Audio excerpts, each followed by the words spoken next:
প্রথম অধ্যায় ইলমে ফিকহের ইতিহাস। প্রথম পাঠ ইলমে ফিকহ। ইসলাম এক পূর্ণাঙ্গ জীবন ব্যবস্থা, আর এই জীবন ব্যবস্থার আইন কানুন বিধিবিধানের সুবিন্যস্ত শাস্ত্রের নাম ফিকহ। কুরআন, সুন্নাহ, ইজমা, কিয়াস এর শাস্ত্রের ভিত্তি। কোনো সমস্যার উদ্ভব ঘটলে কুরআন ও সুন্নাহর মাধ্যমে তার সমাধান করতে হয়। তাদের সমাধান না পাওয়া গেলে কুরআন সুন্নাহর আলোকে ইজমা ও কিয়াসের মাধ্যমে করতে হয়। প্রিয়নবী সাল্লাল্লাহু আলাইহি সাল্লামের জামানায় উদ্ভূত সকল সমস্যার সমাধান ওহীর জ্ঞানের মাধ্যমে তিনিই দিয়ে গেছেন।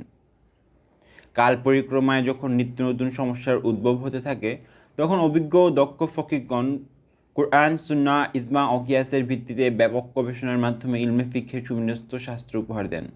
যারা গুরুত্বপূর্ণ খেদমত আঞ্জাম দেন তাদেরকে আইম্মায়ে মুজতাহিদিন বলা হয়। বস্তুত ইসলাম যে সকল যুগের সমস্যার সমাধানে সক্ষম, ইলমে ফিকহি তার জীবন্ত উদাহরণ।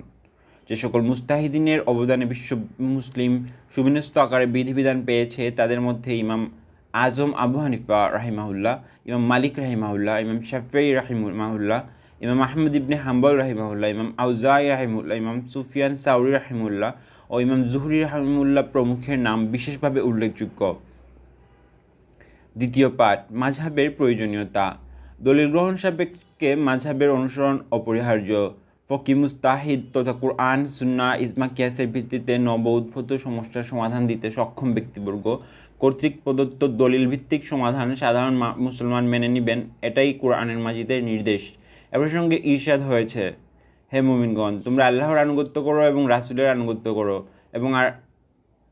আর আনুগত্য করো তোমাদের মধ্যে যারা উলুল আমর বা নির্দেশদানের ক্ষমতাপ্রাপ্ত ব্যক্তিদের। সূরা নিসা ৫৯। উলুল আমর বলতে মুসলিম ফকিহ শাসকগণকে বোঝানো হয়েছে। এ আয়াতের দাবি হলো মুসলমানদের যিনি শাসক হবেন তাকে উলুল আমর হতে হবে, আর তিনি যদি সে পর্যায়ে না হন তাহলে ফকি আলেমগণই ফয়সালা দেবেন। যে ব্যক্তি শরীয়তের বিধানবলী ও তার উৎসমূল সম্পর্কে যথার্থ ওয়াকিফাল নন, তার জন্য মাযহাবের অনুসরণ করা ওয়াজিব। যারা কিছু কিছু ইলম জানেন, কুরআন হাদিসের তর্জমা বুঝেন, অথচ কুরআন হাদিসের গভীর জ্ঞান নেই, তাদের জন্য মাযহাবের অনুসরণ ওয়াজিব। এমন ব্যক্তি যদি তার মাযহাবের ফতোয়া বা আমলের বিপরীত কোনো আয়াত বা হাদিস থেকে সিদ্ধান্ত গ্রহণ করেন, তবে ভয়ঙ্কর গুমরাহির শিকার হবেন। কারণ কুরআন হাদিস গবেষণার আলোকে মাসাইল অনুসরণ ও নির্ণয় এক সুকঠিন কাজ। যে ব্যক্তি এর মর্ম বুঝতে পারেনি, তাকে মনে করতে হবে যে আমার ইমামের কাছে নিশ্চয়ই এর বিপরীতে এর চেয়েও শক্তিশালী কোনো দলিল আছে। একজন মুকাল্লিদকে মনে প্রাণে বিশ্বাস করতে হবে যে মাযহাবের কোনো মাসআলা বা সিদ্ধান্ত দলিল ছাড়া গ্রহণ করা হয়নি। কুরআন ও হাদিসের শুধু তর্জমা জেনে ও ভাষা জ্ঞান অর্জন করে শরীয়তের কোনো সিদ্ধান্ত দেওয়া সম্পূর্ণ অনধিকার চর্চা।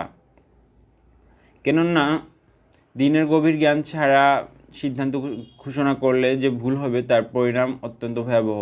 এ প্রসঙ্গে নবী কারীম সাল্লাল্লাহু আলাইহি সাল্লাম ইরশাদ করেন, যে ব্যক্তি না জেনে ফতোয়া দিবে তা আমলকারীর গুনাহ ফতোয়া দানকারীর উপর বর্তাবে। তৃতীয় পাঠ হানাফি মাযহাবের উৎপত্তি ও বৈশিষ্ট্য। ইমাম আজম আবু হানিফা রাহিমাহুল্লাহর নেতৃত্বে কুরআন সুন্নাহর ভিত্তিতে গবেষকগণ যে কার্যক্রম শুরু করেন, সেখান থেকেই হানাফি মাযহাবের উৎপত্তি।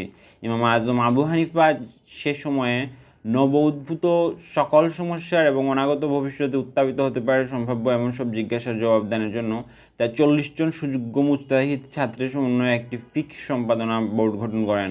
এ বোর্ডের নাম ছিল সাধারণ পরিষদ। এ বোর্ডের মাধ্যমে তারা দীর্ঘ ২২ বছর কঠোর পরিশ্রমে করে ফিকহ শাস্ত্রকে একটি পূর্ণাঙ্গ শাস্ত্র হিসেবে রূপদান করেন। উক্ত বোর্ডের ৪০ জন সদস্য থেকে ১০ জন সদস্য নিয়ে একটি বিশেষ বোর্ড গঠন করা হয়। এ বোর্ডের নাম ছিল বিশেষ উচ্চ পরিষদ। এর মধ্যে ইমাম আবু ইউসুফ, ইমাম জুফার, ইমাম মুহাম্মদ, ইমাম দাউদ তাই, আসাদ ইবনে উমর, ইউসুফ ইবনে খালিদ, ইয়াহইয়া ইবনে আবু যায়েদ রাদিয়াল্লাহু তাআলা আনহু বিশেষভাবে উল্লেখযোগ্য। ফিকহ শাস্ত্রের প্রচার ও প্রসারের ক্ষেত্রে বিশেষ বোর্ডের অবদান সবচেয়ে বেশি। এর কর্মপদ্ধতি ছিল এই যে বোর্ডের সামনে কোনো একটি মাসালা পেশ করা হতো, অতঃপর তা পর্যালোচনা শেষে সকলের ঐক্যমতের ভিত্তিতে লিপিবদ্ধ করা হতো। এভাবে ৯৩,০০০ মাসআলা কুতুবে হানাফিয়াতে লিপিবদ্ধ করা হয়। এ সংকলনে ৩৮,০০০ মাসআলা ছিল ইবাদত সংক্রান্ত, অবশিষ্ট ছিল মানুষের দৈনন্দিন জীবন, সমাজ, রাষ্ট্র, বিচারাচার, লেনদেন, ব্যবসা বাণিজ্য ইত্যাদি সংক্রান্ত। পরবর্তীতে এ সংকলনের মাসআলার সংখ্যা ৫ লক্ষ ছাড়িয়ে যায়। সুখের বিষয়, অদ্যাবধি মানুষ এমন কোনো সমস্যায় পড়েনি যার সমাধান ফিকহে হানাফিতে নেই।